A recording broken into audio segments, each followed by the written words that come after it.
Mis amados hermanos, nuestro Abacadosh les bendiga mucho. Hoy quiero hablarles de Elías. Y les dije que estaba estudiando y que quiero entender la vida de Elías. También la de Eliseo, porque yo sé que vamos a poder entender lo profético, lo que está ocurriendo, lo que va a pasar. Podemos identificarnos.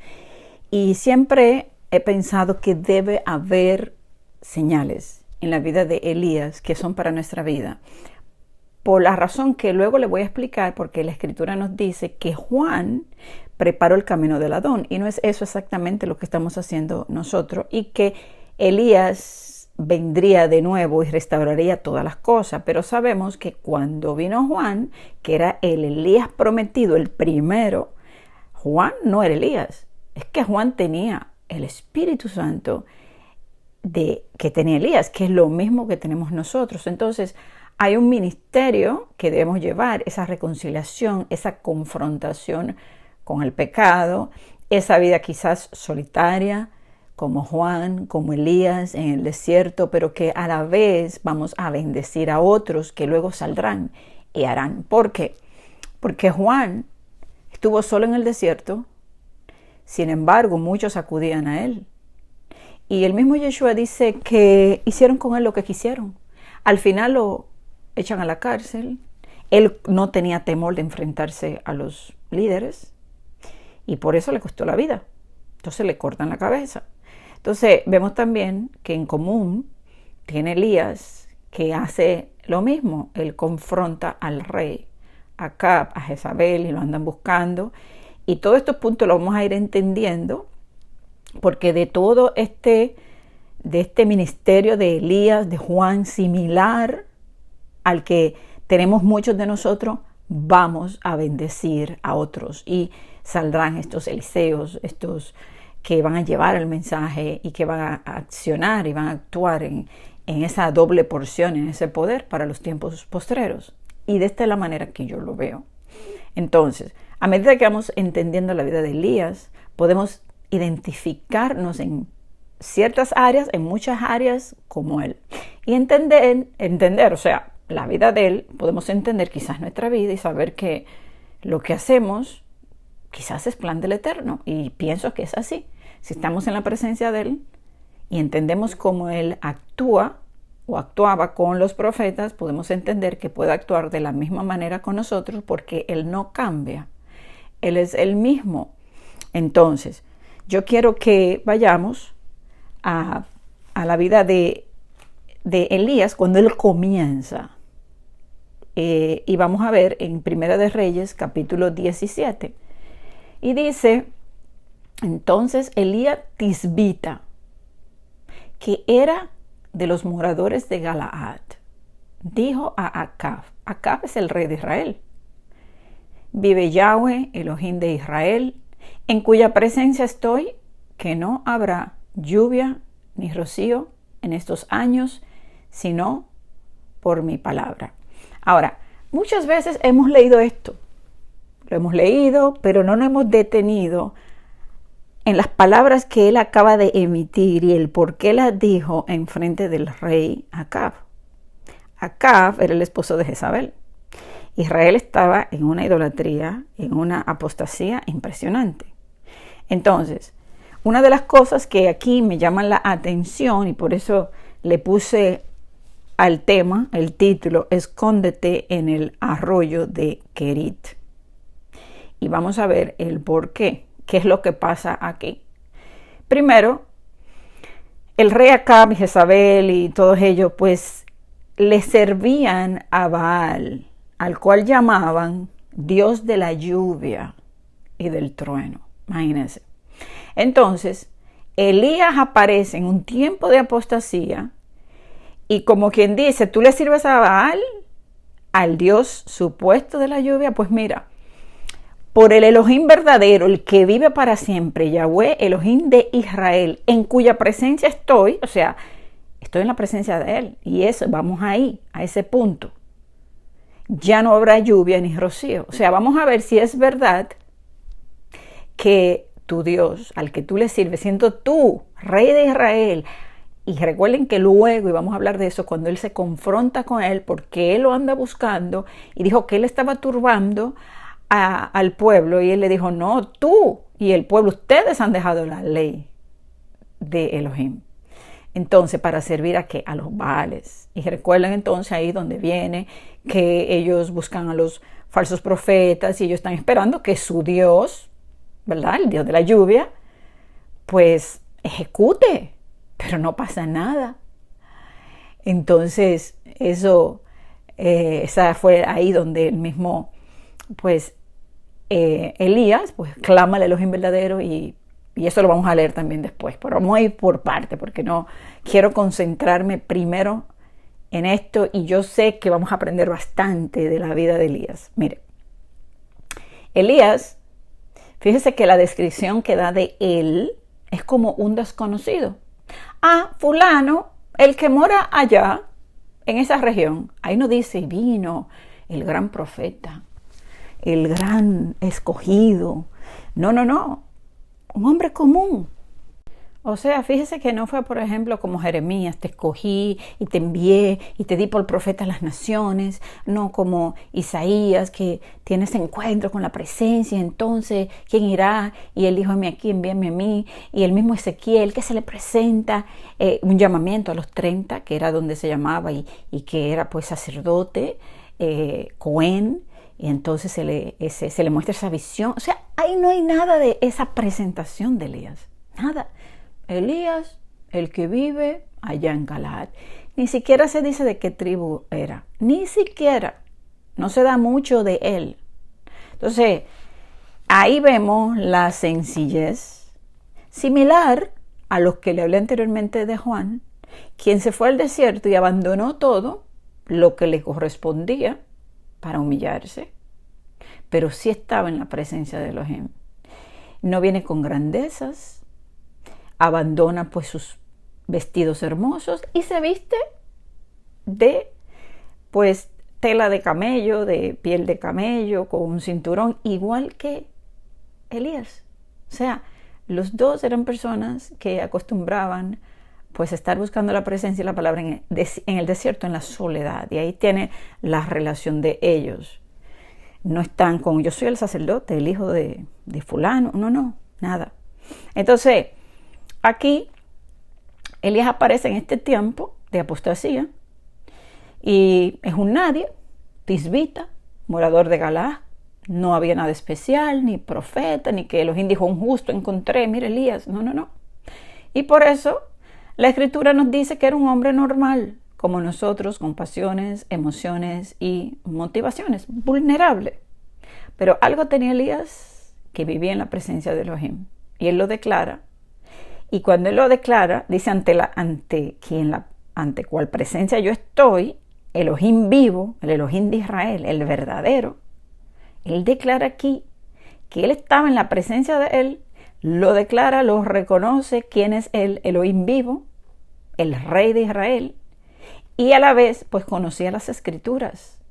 Él sabía que las consecuencias del pecado para el hombre, que podría venir esa sequía por adorar a los dioses falsos, al dios de Baal. Yo me imagino las cosas que él veía. Y en su oración, él pedía ese juicio. Ahí está, él pedía, y vamos a ver ahora. Porque este Baal, él supuestamente, el dios de la lluvia, el pueblo estaba siguiéndole a él. Por eso es que él le dice al pueblo que se decidan, o que sigan a Baal, o sigan al Elohim verdadero, cuando él le muestra el poder de quién es el verdadero. Porque el pueblo andaba en dos caminos. Entonces, si su confianza estaba en ese Dios, bueno, vamos a quitarle la lluvia. Yo me imagino que Elías seguro decía, wow, esta gente, miren quién tiene su confianza. Quítaselo.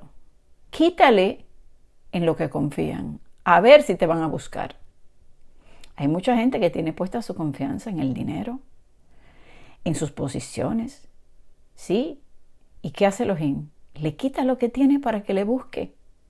Entonces, Elías era un siervo sencillo del Altísimo que estaba ante él esperando un mandato para ejecutar, un siervo fiel. Yahweh era su gobernador, su dueño, el señor de su vida, quien lo gobernaba. Elías no solo vivía en su presencia para servirle, también escudriñaba su palabra. Era la palabra escrita que él hablaba. Por eso él dice por mi palabra, pero nosotros hablamos por la palabra de Elohim, lo que él pone en nuestro corazón, nosotros hablamos, lo que está escrito, lo que él nos... O sea, es como lo estudiamos, lo leemos, nos lo graba en la mente, ¿verdad? Y lo hablamos con nuestra boca. Entonces nosotros no hablamos palabras propias, hablamos la palabra de él. Entonces cuando él dice, por mi palabra no habrá lluvia, realmente no fue que era una decisión de Elías. ¿Tú sabes qué? Te voy a hacer de maldad tal cosa, yo he dicho. No, era la palabra que tiene el poder para cumplirse, que es la palabra de Elohim. Entonces cuando pedimos a nuestro Abba, haz tu voluntad, así como dice la Escritura, haz tu voluntad, lo que tú escribiste, lo que tú dijiste, hazlo. Estamos diciéndole que ejecute los juicios que Él va a dar por el pecado también.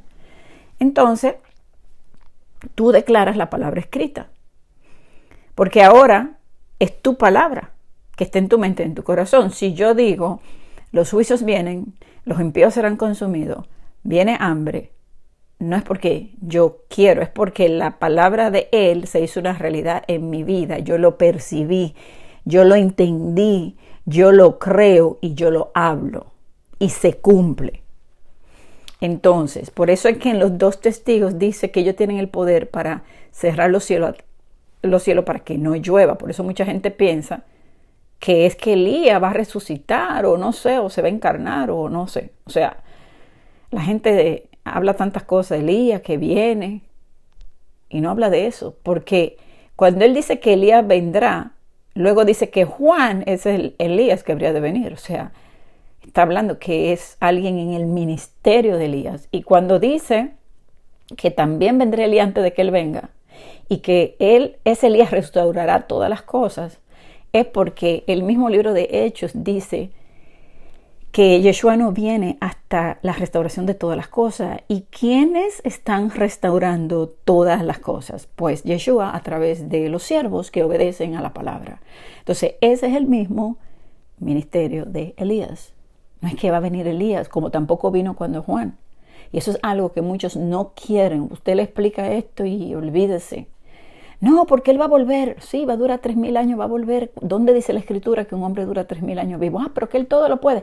Pero es que no hay otro verso que lo diga. No hay un verso textual que diga eso. Entonces, hay versos que lo sacan fuera del contexto.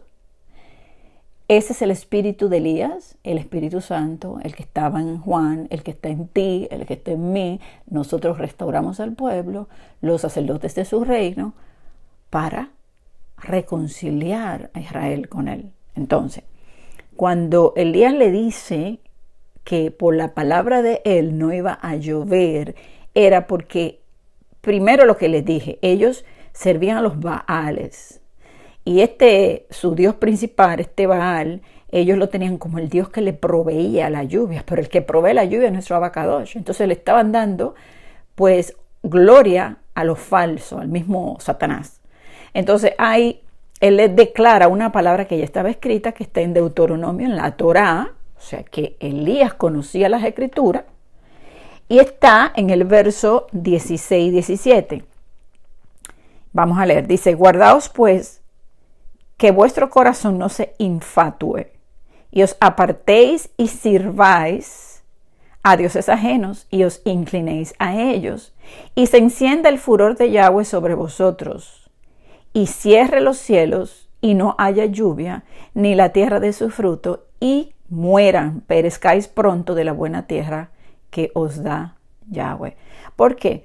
Porque él le dijo que guardaran los mandamientos, y que si ellos obedecían, entonces él siempre le mandaría la lluvia a la tierra, la temprana y la tardía, y que recogerían su grano, su vino y su aceite. Entonces que también daría hierba a sus ganados y que comerían y se iban a saciar. Entonces la bendición, la lluvia, y esa bendición de la lluvia no solamente tiene que ver con la parte literal de la comida, pero también con la espiritual, porque esa palabra que sale, que cae como la lluvia, dará su fruto. La palabra que sale de su boca. Entonces un pueblo que está corrompido, que está sirviendo al mundo y a la vanidad, no puede recibir esa bendición, no pueden dar nuevos nacimientos. Por eso dice que Efraín no da nuevo nacimiento. No ha nacido. ¿Por qué? Porque está en la falsedad, está adorando lo que no es. Han reemplazado al verdadero Elohim con sus mandamientos y sus leyes por otro Elohim. Entonces, ese castigo va a venir también sobre esta generación. Y cuando la Escritura dice que esos que restauran, declaran palabra con su boca, usted lo va a ver, es que el mismo Elías pedía por ese juicio. Así como nosotros pedimos por los juicios y en los juicios esperamos y sabemos que son necesarios para que el mundo se arrepienta, para que cambie, para que el impío desaparezca al ver tanta maldad. El mismo Habacuc le decía, tú no vas a hacer nada, yo clamo y tú no me respondes. O sea, hay un clamor de que él haga justicia. Y la justicia, si él trae justicia, ¿qué usted cree que va a pasar? Va a traer juicios. Entonces, una sequía vendría.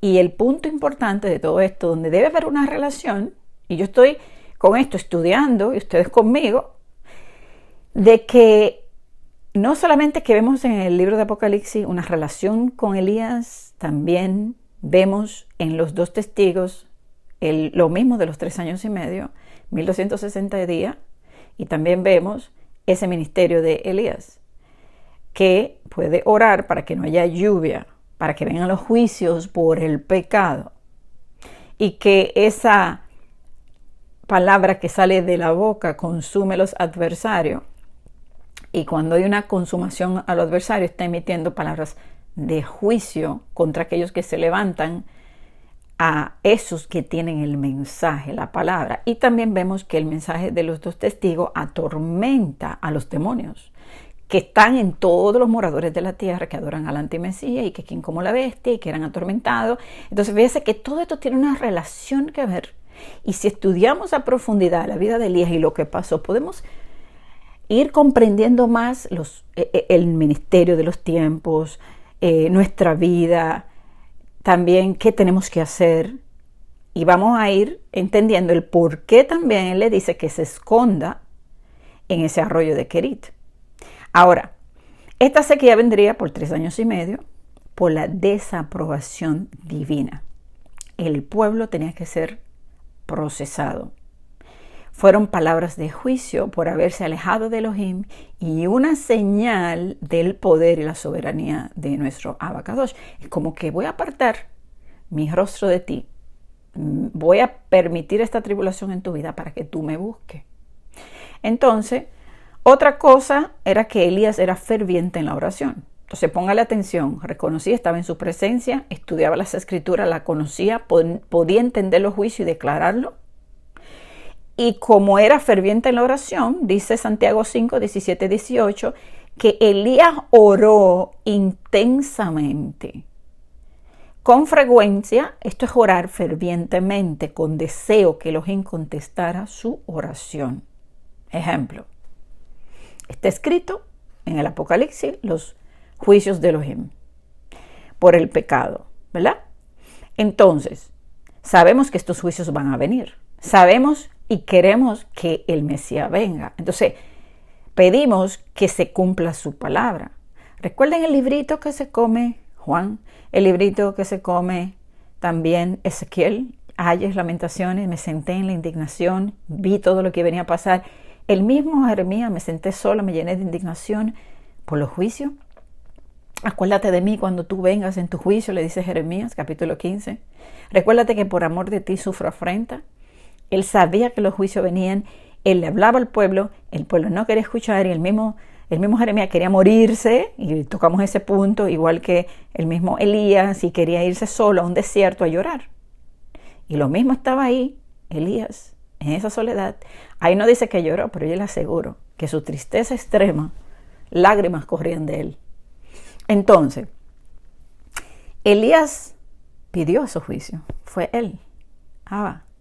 La palabra dice que si el pueblo se aparta de ti va a pasar esto.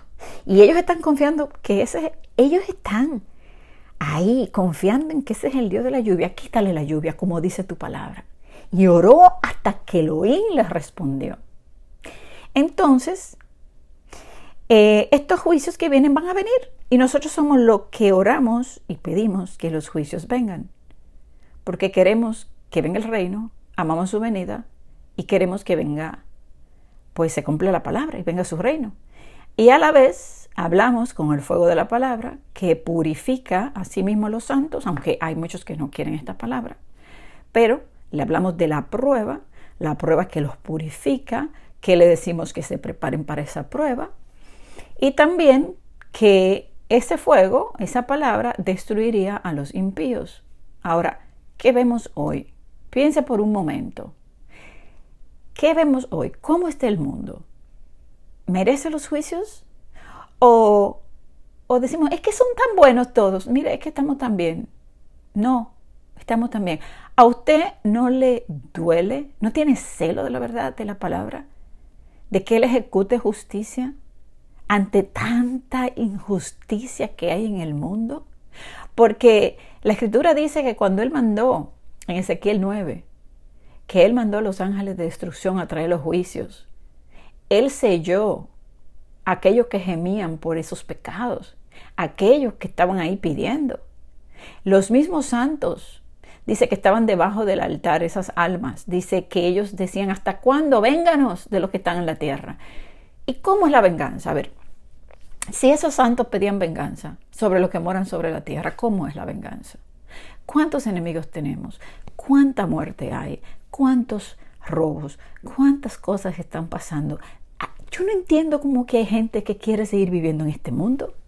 Yo quiero un mundo de justicia. Yo quiero que Yeshua venga. Yo quiero que se le adore, que se sirva a nuestro Abacadosh. O sea, yo deseo eso. Yo no quiero nada de este mundo. O sea, yo no quiero que siga. Ahora, si el mundo estuviese cambiando para bien, yo digo, wow, sí, amén, gloria, vamos a seguir trabajando. Pero dígame usted, ¿quién quiere la verdad en este tiempo? ¿Quién la quiere? ¿Quién la quiere? No la quieren. Entonces, ¿qué es lo que deseamos? Bueno, Abba, si no quieren el mensaje, pues entonces manda los juicios. A lo mejor así te buscan. ¿Y no es eso lo que dice la Escritura? En la tribulación me buscarán. Derramarán oración a mí cuando los castigue. Entonces, ¿en qué? ¿Dónde está nuestra esperanza? Ahí, bueno, Padre, mira, envía los juicios. A ver si te escuchan. A ver si creen en tu palabra y te buscan.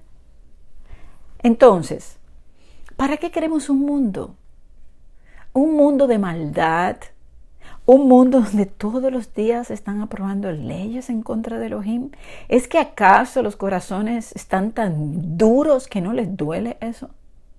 O sea, ¿cómo pueden vivir en un mundo de tanta maldad e injusticia y ser felices en esa maldad? Eso es cuestionable. Si nosotros no nos duele estas cosas y deseamos que vengan su juicio, aunque nos toque lo que nos toque, yo le digo, mira, si me toca el fuego y morirme en un terremoto, en lo que sea, en que el anticristo me corte la cabeza, yo estoy dispuesta, pero yo quiero que tu reino venga, porque yo no vivo para este mundo y mi esperanza no está puesta en dinero de este mundo, en placeres de este mundo, en lo que yo pueda alcanzar, en las riquezas que pueda conseguir, en los viajes que yo pueda hacer. Eso es tener tu mente en dos caminos y en dos pensamientos. Todo aquel que quiere seguir viviendo este mundo y no anhela la venida de Él y los juicios de Él, entonces está en dos bandos. Y tiene que tomar una decisión. O le sirve a Baal o le sirve a Elohim. Pero no se puede a los dos. Entonces, ahora bien, eso está escrito. Este mundo se merece los juicios. ¿Cómo estamos orando? Apártalo. Mira, hay gente que dice, no, voy a reprender ese virus, voy a reprender cualquier cosa mala. No, esa persona está hablando mensajes fatalistas. Vamos a reprender a esa mujer o a ese hombre que está hablando eso. Entonces, ¿qué? ¿Reprendemos la palabra? Le decimos, reprendo tus juicios y le doy lugar al diablo, que siga haciendo lo que le da la gana en este mundo, que siga matando niños, violando niños. ¿Qué cosa tan horrorosa? Ustedes no están viendo los suicidios, las muertes, los abusos, las violaciones, los asesinatos, los robos, gente que muere de hambre. ¿Es que no están mirando eso? ¿O porque no le toca a usted piensa que todo el mundo gira alrededor de su burbuja? Todo esto está ocurriendo. ¿Cómo no nos va a doler el sufrimiento ajeno? La Escritura dice que tenemos que sufrir con los que sufren, con las injusticias. ¿Cuántas injusticias hay en este mundo? Comenzando con los gobiernos. Entonces queremos que su palabra se cumpla. Y si el pueblo no quiere regresar a través de la palabra y de la verdad, por amor, entonces, fuego consumidor. Que venga el fuego. Sabiendo a la misma vez que oramos que se cumpla su palabra, acuérdate de la misericordia en tu ira, porque también oramos así, Padre. A esos que se mantienen fieles, ayúdalos, que no les falte nada. A esos, Padre, que están endurecidos, que se vuelvan a ti, o sea, ayúdalos. A los que son de tu pueblo, ayúdalos. No permita que le toque nada malo a los hijos, a los inocentes. Guárdalos, ayúdalos. Ahí está la oración también. Oramos por los juicios y oramos por esa ira y oramos por la misericordia de Él. Porque la palabra se va a cumplir. Ahora, recuerden también que el mismo Habacuc, después que entendió que Él le dijo, mira, eso se va a cumplir. Pero el justo va a vivir por la fe. El justo va a llegar hasta el final. ¿Y qué dijo él? El día malo me estaré quieto. En el día de la angustia yo voy a confiar. Yo me estaré tranquilo aquí. Porque yo sé que todo lo que va a venir no es para destruir a su pueblo, sino para probarlo y purificarlo. Entonces, ¿cuál es el punto? Confianza. Si confiamos en Él, podemos estar tranquilos. Aquí es que comienza el ministerio de Elías. Cuando él le da estas palabras al rey Acab y se cumplen. Entonces Yahweh le dice, mire lo que le dice, vamos a ver. Y vino palabra a él, palabra de Yahweh diciendo, apártate de aquí y vuélvete al oriente y escóndete en el arroyo de Kerit que está frente al Jordán. Ahora, aquí hay varias palabras. Apártate, apartarte. La otra, escóndete. Vienen juicios, ve, escóndete, guárdate. Tengo que trabajar contigo, tengo que separarte, apártate para mí. Vas a estar ahí y dice, y vas a beber del arroyo y yo he mandado a los cuervos que te den allí de comer. Fíjense que ahí él le dice, ve, apártate en un lugar, no te va a faltar nada. Ahí viene la separación, el quebrantamiento. Escóndete allí, guárdate en tu habitación, escóndete, ciérrate. Vamos a hablar. Kerit, la palabra kerit es cortar, separación, también con la implicación de destruir, consumir. Era un lugar que el nombre describe una roca que ha sido dividida, separada, para dar lugar a una corriente de agua. Un lugar de quebrantamiento. Cuando Elohim nos separa, nos divide. O sea, usted es separado, dividido del resto para llevarnos a la disciplina, al arrepentimiento, para que podamos ver lo que está aconteciendo, lo que está pasando, la realidad.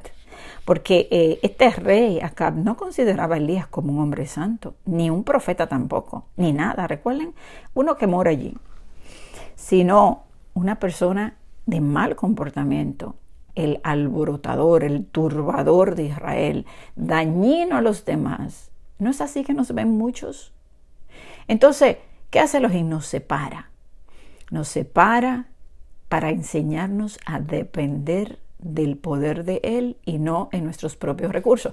Cuando Él le dice a Elías, vete allí y en este arroyo, ¿qué nos lleva a pensar en arroyo? Pues de donde surgen las aguas, agua, la palabra, la limpieza, también las pruebas, ¿verdad? El quebrantamiento, la separación, la preparación. Entonces, también le enseña a depender de Él. O sea, vas a beber de esta agua y yo voy a hacer que te traigan la comida. Y no vamos a ir al punto de los cuervos. Lo que quiero que vean es cómo Él hacía que la comida y el agua no le faltara cuando Él lo estaba quebrantando, cuando Él lo separó. Él quería que viera el poder de Él. Y muchas veces Elohim nos separa pero nunca nos falta nada. O sea, Él nos separa a estudiar, a buscarle en oración. Nos provee todo lo que necesitamos para que aprendamos a confiar en Él. Porque es que si no entendemos su poder y la confianza, no podemos enseñar a otros. Entonces, en un tiempo de juicio, los que confían en su poder estarán bien. Y ahí lo vemos en Elías, que no le faltó ni su pan ni su agua. Estaba seguro. Elohim es el mismo, el Elohim vivo en cuya presencia estoy, a quien sirvo y el que cumple su palabra. Si Él dice que no te va a hacer falta nada, no te va a hacer falta nada. Entonces, aunque Elías se sentía solo y se sentía cansado, lo que hizo no fue en vano. Cuando él pone su manto, recuerden que hablamos de eso sobre Eliseo, le dejaba en su lugar a partir de ahí. O sea, ya le estaba diciendo, mira, tú eres mi predecesor. Y luego recuerden que Elohim le dice que lo vaya a ungir. Entonces, hay un ejemplo en Segunda de Reyes 4:38 de Eliseo, donde dice, volvió a Gilgal cuando había una gran hambre en la tierra y los hijos de los profetas estaban con Eliseo, hijos de los profetas. Y hacía muchos milagros Eliseo, y luego ese punto de Eliseo lo vamos a estudiar más adelante. Pero Eliseo significa su nombre, Elohim es mi salvación, fíjense. Y Elisha significa Elisha es Eliseo. Y Elías, que es Eliyahu, mi Elohim es Yahweh. Mi Elohim es Yahweh y yo le sirvo a Elohim, a Yahweh. Ese es mi Elohim, no los Baales. Sin embargo, Eliseo, Elohim es mi salvación. Y fíjense que tiene bastante que ver el ministerio de Eliseo con quizás este ministerio del fin de los tiempos, donde Yeshua es nuestra salvación, donde Él está con nosotros todos los días del fin del mundo, donde podremos hacer milagros como Eliseo. Entonces, mira ahí los dos ministerios. Eliseo tenía un carácter diferente al de Elías. Elías era una figura solitaria como Juan, mientras que Eliseo era un líder. Era un líder de esos profetas que ya le hablé, que estaban con él. Otro punto es que Eliseo duró 50 años y me llama la atención el 50, aunque encontré otros que decían que duró más de 50, pero me llamó la atención encontrar que eran 50 años, donde él hizo muchos milagros y él también enseñó a muchos y por eso los hijos de los profetas estaban con él. Recuerden que decía Elías, estoy solo, no hay nadie, pero hubo un fruto. Hubo algo que produjo esa predicación, esa preparación corta de Elías. Y miren lo que me llama la atención también, que está en Segunda de Reyes, en cuanto a Eliseo, en el capítulo 8, verso 1 y 2. Habló a Eliseo, aquella mujer, a la sunamita, a cuyo hijo él había hecho vivir, diciendo, levántate, vete tú y toda tu casa a vivir donde puedas, porque Yahweh ha llamado el hambre, la cual vendrá sobre la tierra por 7 años. Vino hambre en el tiempo de Elías, 3 años y medio, vemos una señal, pero también me llama la atención estos 7 años de hambre, donde él le dice a esta sunamita que se vaya a otro lugar, porque venía hambre sobre la tierra. Entonces, luego dice, entonces la mujer se levantó e hizo como el varón de Elohim le dijo. Y se fue ella con su familia y vivió en la tierra de los enemigos de los filisteos por 7 años. Ahí vemos una señal también, 7 años. Vemos los 3 años y medio de Elías, 7 años de hambre, un ministerio también más largo, el 50, la multiplicación, lo que estudiamos del 50, pues Efraín. Vemos que Eliseo alcanza personas, muchos, pero recuerden que el predecesor de Elías fue Eliseo, o sea que Eliseo aprende de Elías y expande lo que no hizo Elías. Importante. Ahora, el ministerio de Elías fue corto y ahí hay un tiempo marcado, una señal del fin, 3 años y medio de juicios y asociado también al corto ministerio de Juan. ¿Cuánto tiempo duró Juan? Tampoco duró mucho. preparando la venida de Yeshua. Solitarios, una voz que clama en el desierto, una voz como la de los 2 testigos que sale fuego de su boca, que consume a los adversarios. O sea que ellos llevan las escrituras, la dan y con esa palabra que dan, pues están pronunciando los juicios que vienen. O sea, el fuego que purifica a los suyos, pero que también consume a los impíos en el juicio de Elohim. Entonces, sigamos leyendo el texto de Primera de Reyes 17 y mire lo que dice en el verso 7. Pasados algunos días, después que él estaba ahí en el arroyo, donde representa pues ese quebrantamiento, ese tiempo de preparación, de depender del poder de él en su soledad, en lo que él iba a hacer. Dice que pasados algunos días se secó el arroyo porque no había llovido sobre la tierra. Entonces ya era el momento de él moverse. Ok, ya, párate de aquí. Se secó, ahora muévete a otro lugar, que ahora te voy a mostrar más de mi poder. Me llama la atención porque aquí Elías va a la viuda de Sarepta y a esta mujer se le muere el hijo. Igual también pasó con Eliseo. En la vida de Eliseo hubo muchos milagros, que eso después lo vamos a tocar, porque lo vamos a ir analizando. Pero fíjese que aquí dice que se fuera a Sarepta de Sidón y que morara allí, que él le había dado orden a una mujer viuda que lo sustentara. Entonces fíjese que ahí él lo manda ahora a hacer un milagro, pero también esta mujer que fue enviada a su casa, Elohim la toma en cuenta. Porque el mismo Yeshua dijo, de cierto os digo que ningún profeta es acepto en su propia tierra. Y en verdad os digo que muchas viudas había en Israel en los días de Elías, cuando el cielo fue cerrado por 3 años y medio y hubo una gran hambre en la tierra. Elías no fue enviado a ninguna de esas viudas de Israel, sino a una mujer viuda en Sarepta de Sidón. Ahora, ¿qué pasó con esa mujer? Esa mujer tuvo fe, porque él le dijo, lo único que tú tienes, dámelo. Y ella tuvo fe, ella creyó. Y así lo hizo y nunca le faltó nada. Nunca en el tiempo de hambre, aquel que tiene fe, le faltará nada. Entonces, esa mujer tuvo fe. Y nosotros, por ejemplo, en nuestra casa, en nuestra misma casa, nadie recibe la palabra, ¿verdad? Bueno, algunos sí, pero la mayoría de nosotros, nadie. Nadie recibe, no hay profeta en su propia tierra, ni en sus alrededores. Más fácil, a usted lo escucha una gente que está del otro lado del mundo, antes que el que está a su lado. Entonces vemos lo mismo que se repite.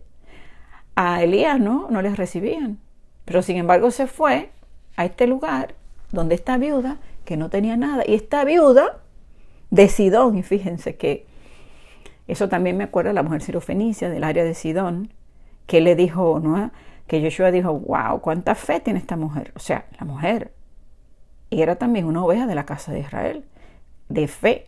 Los hijos de fe no le faltará nada. Y aquí podemos también tener una lección de que en tiempo malo nosotros tenemos que dar, y cuando damos se multiplica.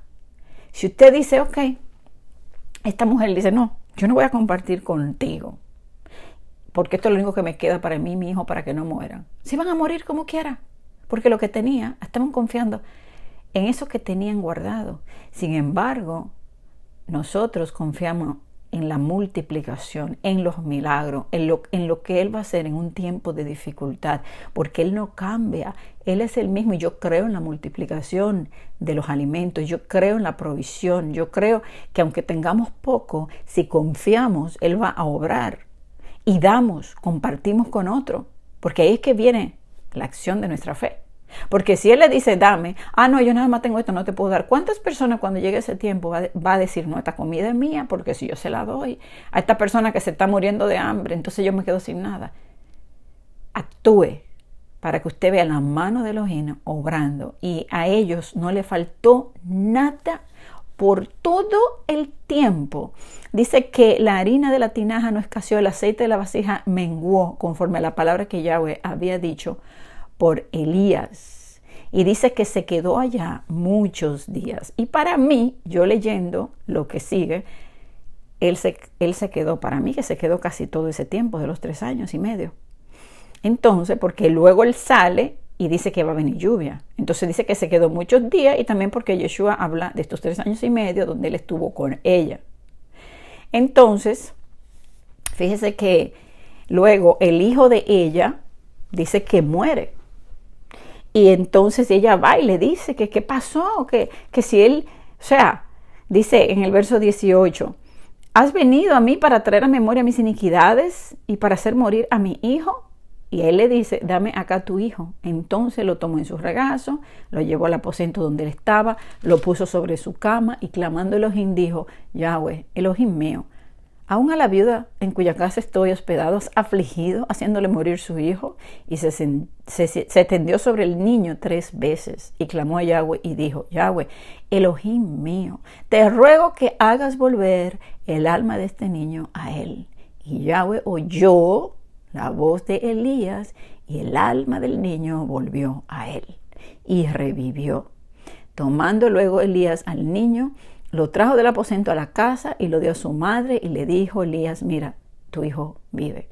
Entonces la mujer dijo a Elías, ahora conozco que tú eres varón de Elohim y que la palabra de Yahweh es verdad en tu boca. Hermanos, soy de creer que en los tiempos finales Elohim va a hacer milagros. No solamente de vida física, pero de darle vida espiritual a muchos con la palabra que va a salir de la boca de aquellos que van a llevar ese mensaje en ese poder de Elías que pasa a Eliseo. Es el mismo, es la llenura del Espíritu Santo. Recuerden que él le dijo, yo quiero una doble porción de lo que tú tienes. ¿Qué era lo que tenía Elías? El Espíritu Santo. ¿Qué era lo que tenía Juan? El Espíritu Santo. ¿Qué es lo que tenemos su pueblo? El Espíritu Santo que obra milagros. Aquel que es obediente, aquel que confía, aquel que se separa, aquel que sube al monte, aquel que se permite quebrantar, aquel que aprende de Yeshua, que aprende del maestro y que ejecuta como siervo la palabra, va y la lleva, va y la hace. Entonces, si bien hay muchos que están como Elías cansados, pero hay otros que tienen fuerza, que Elohim les va a dar para que vayan y crean en el Elohim de poder, Elohim que puede, que usted ruegue, usted dé vida a los muertos a través de la palabra. Porque si estos milagros ocurren en un tiempo de tribulación y van a pasar milagros, ¿cómo lo sé? Primero, porque tenemos al mismo Elohim. Segundo, porque la manifestación de su poder va a estar ahí. Al contrario de muchas personas que dicen, no, que es que el Espíritu se va. ¿Cómo se va a ir el Espíritu Santo si se van a salvar tanta gente? ¿Cómo van a creer? Milagros acompañarán a los que estén en ese tiempo. Podrán pasar y nadie los verá por lugar de los enemigos. Podrán multiplicar la comida, buscar donde no hay, ayudar, sanar, orar, sacar, echar fuera demonios, todo eso. Pero si el pueblo no se prepara porque esto es una preparación. Si el pueblo no se prepara y recibe y cree, porque ¿cómo usted cree? Cuando le conoce, cuando confía, cuando usted ¿sabe qué? Aquí hay una persona atormentada por el demonio, yo voy a orar por esta persona y va a ser libre. ¿Y qué va a hacer esa persona? Wow, verdaderamente la palabra de Yahweh está en tu boca y esa persona va a creer. Entonces, ¿cómo es que en este tiempo de tribulación sale una gran multitud de toda raza, lengua y nación que purifican, que lavan sus ropas? ¿Verdad? En la verdad. ¿Quién le va a dar la verdad? ¿Quién los va a ayudar? ¿Quién va a ejecutar esos milagros? ¿Quién va a estar como ese Eliseo en el poder de Elías, haciendo y dando pues testimonio? Y hay la historia esta que yo siempre le he tocado también, donde dice que él estaba con el siervo, y eso lo vamos a estudiar más adelante. Porque yo sé que todo ese ministerio de Eliseo tiene que ver con el ministerio durante el tiempo de la tribulación. Tiene. Entonces, esos que restauran a un pueblo para mostrar el poder de Elohim, para que su pueblo reunirlos, para que crean. Porque esta mujer reconoce su iniquidad. Reconoce su iniquidad porque él le dice, ¿Viniste a traer en memoria mis iniquidades? Y sin embargo, Él hace un milagro. Y ella no solamente que al principio tuvo fe y vio la multiplicación, pero todavía esa mujer necesitaba ser quebrantada aún más y ver más. Entonces el niño muere. Entonces ahí es que ella reconoce que la palabra de Elohim era la verdad y que estaba en la boca de él. Ahí es que ella cree. Porque ella menciona sus iniquidades. Ella entiende que realmente este era un varón de Elohim. Ella vio la multiplicación, pero hay gente que todavía ve los milagros y no cree. Y le toca algo más duro. Porque ella primeramente, piense un momento, ella era viuda, o sea, no tenía marido, y solamente tenía un hijo. Un solo hijo. Entonces se le muere el hijo. ¿Por qué se le muere el hijo? Para haber manifestado el poder de Elohim, para que finalmente creyera. Hay gente que va a tener que ver milagros para creer y Elohim lo va a permitir. Así como cuando Yeshua vino, así como los discípulos hacían milagros. Milagros que hoy no podemos ver, ¿por qué?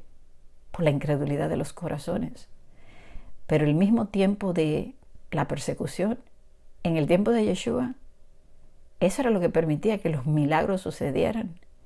La persecución y la aflicción es la que lleva al pueblo a la humillación y a ver la gloria y el poder de Elohim actuando para que se transformen, para que crean. Entonces aquí podemos ver pues, el ministerio corto de Elías, el ministerio de Eliseo más largo, ¿verdad? Donde da un fruto y podemos ver ese fruto como esa multitud que va a salir por medio de la palabra profética, por medio de los milagros, de los muchos milagros que hizo Eliseo y que los vamos a analizar. Y voy a seguir estudiando la vida de Elías porque hay mucho más que aprender todavía. Amén, mis hermanos. Que Yahweh me les bendiga.